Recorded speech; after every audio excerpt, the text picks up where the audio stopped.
Hello everyone, welcome back to Major Hi-Fi. I'm Luke. Today we're going to be talking about Final Audio's A4000 Hi-Fi earphones.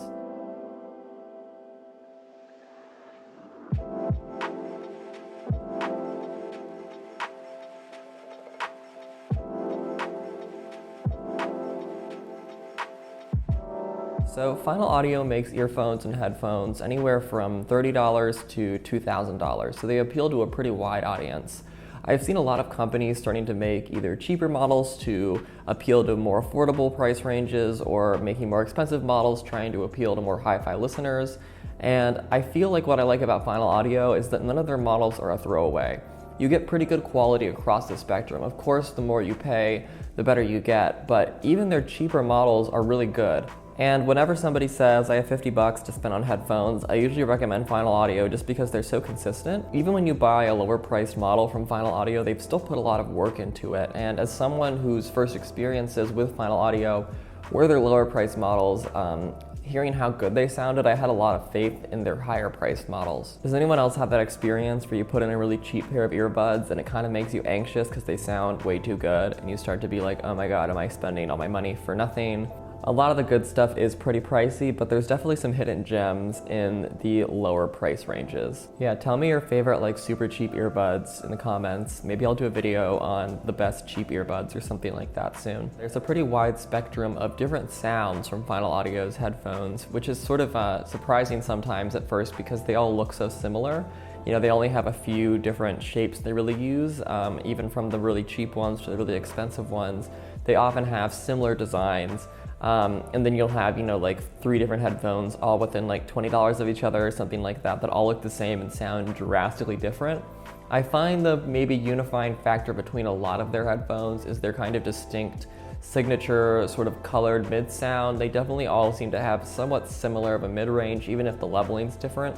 There does seem to be a bit of like a Final Audio sound, and it's a good one, so that's fine. Some of them have, stronger low mids, sharper high mids, or whatnot, but the coloring just seems to be somewhat consistent across their models. Some of their headphones are super cutting, some of them are really smooth, but they all have that kind of Final Audio tonality. I know, for example, like Final Audio's B2 has a bit more pressure in the high end. It feels pretty dark, but then the B1 is super prominent, has this like really bright sheen to it. So the A4000 runs for $159, not the lowest price ever, but definitely in the lower end of Final Audio's price range. This has definitely gained a fair amount of traction. It's definitely gotten a pretty good response, so let's see what all the buzz is about.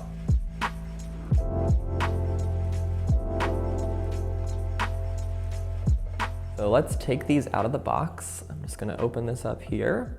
Inside we get pretty standard presentation for Final Audio. They definitely stick to this carrying case for most of their earbuds. So it's just this rubber carrying case. You get the earbuds inside and then you kind of close this and it just sort of seals over the earphones themselves. And then inside of here are the A4000. Let's unravel these. So Final Audio has a couple different kind of signature shapes they use for their earphones. This has the pretty geometric flat shape that they use, and this is the same look they use even for their higher price models. These come in a matte navy blue. It's pretty neutral. It's definitely a pretty unmistakably unique, recognizable design, very modern look. They've got harder edges here, but they're rounded, so they'll be comfortable in your ear, and they're actually designed to make as little contact with your ear as possible in order to make sure they're very comfortable. And then on the back, we have these rubber ear hooks that are designed to create as little friction with your skin as possible in order to prevent any cable noise. These have a pretty comfortable fit. Like Final Audio said, they're designed to not touch your ears too much, and because they have these kind of harder edges, you might need to move them around a little bit more to find the right positioning in your ears, but once you get them to the right place, you'll quickly forget that you're wearing them, as you should. And these stay in your ears very firmly. They're definitely not going to fall out. So to create these, Final Audio used their sound evaluation method, which they also implemented in their much higher priced A8000 model, which is supposed to achieve a transparent sound on the A4000. It also has a 6mm F-core dynamic driver, which was designed from scratch and produced by Final Audio for this unit, which is why they claim they're able to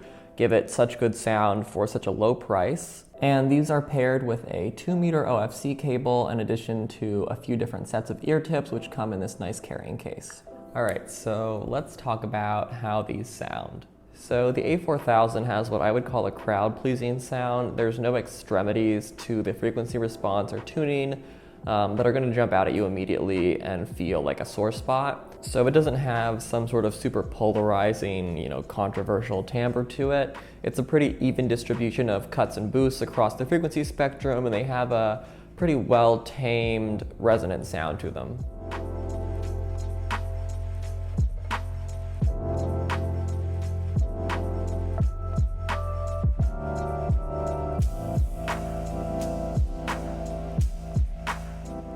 Final Audio seems to value their soundstage a fair amount because across all their models I've noticed they have a pretty well constructed soundstage and imaging response.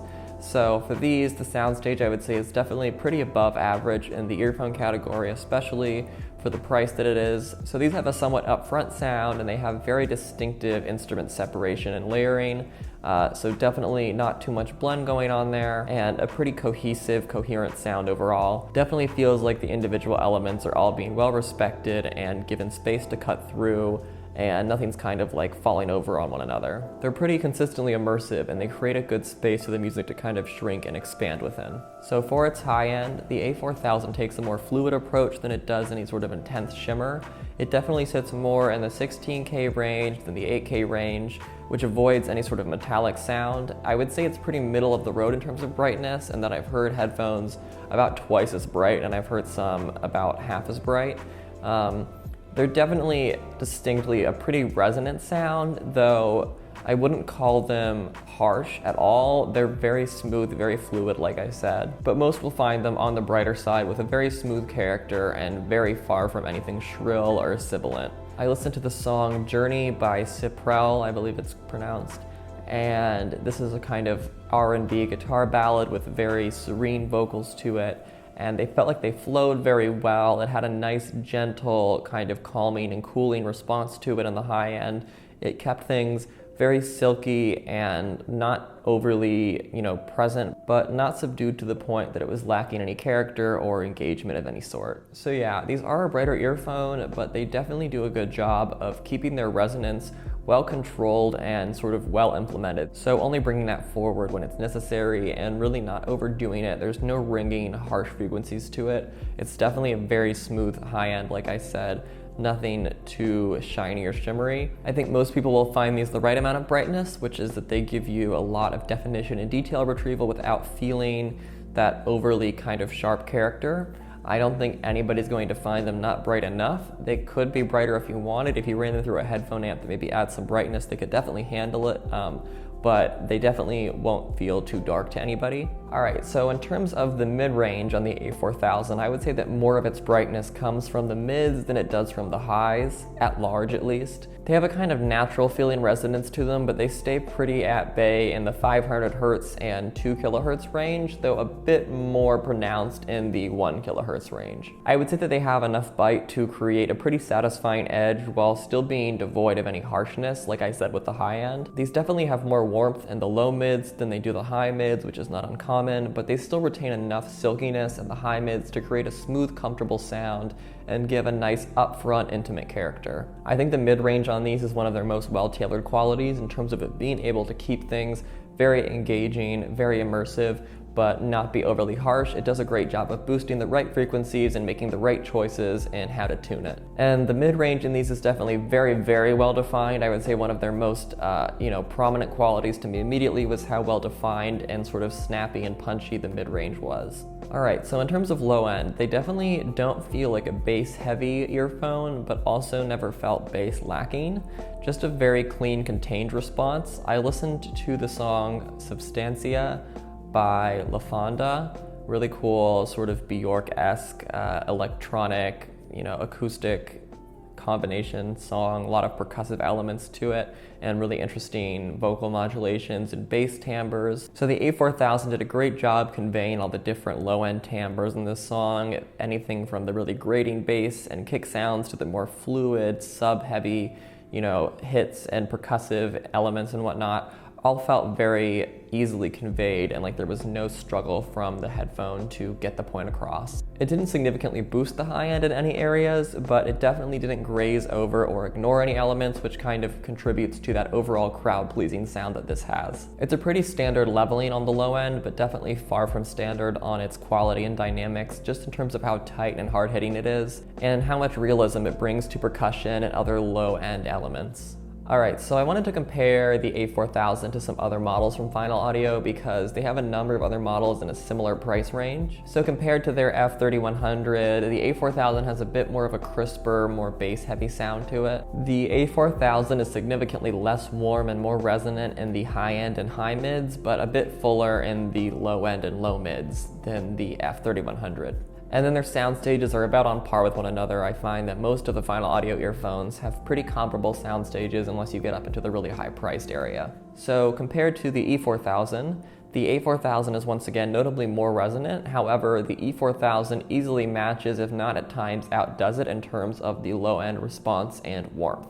The brightness of the E4000 compares to that of the A4000 about the same as the brightness of the F3100 did, though I would say the E4000 has a bit more of a smooth, fluid character similar to the A4000 in the high end, but just a little bit less upfront and overall present. It's perhaps a bit overall less defined than the A4000 sound, but they both still have very ample detail retrieval. So compared to the A3000, they both have pretty similar lows and mids. However, the A3000 has a thinner, warmer high mid and a bit of a smaller width boost on the high end. It has an overall less bright sound than the A4000, but is closer to it than the F3100 or E4000. So yeah, those are my comparisons. I think that if the A4000 sounds like not your cup of tea, but you are interested in Final Audio, the other models in this price range are worth checking out because they are fairly distinctly different in sound and character to the A4000, but all of pretty similar good quality. So overall, the A4000 is an extremely competitively priced earphone, and it definitely upholds Final Audio's standard of quality.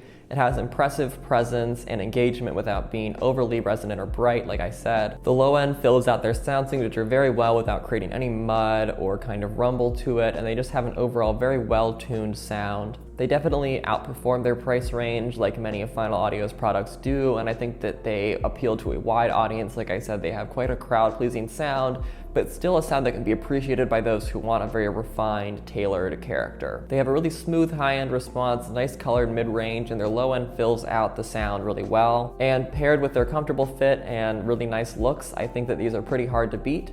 So I would say the A4000 gets 100% my recommendation if you're looking in this price range. Alright, so those are my thoughts on Final Audio's A4000 Hi-Fi earphones. If you would like to compare them to other earbuds in this price range or upwards or downwards, you can check out Major Hi-Fi's IEM ranking tool. I'll link that below. If you have any other questions, feel free to leave them in the comments. I would be happy to answer.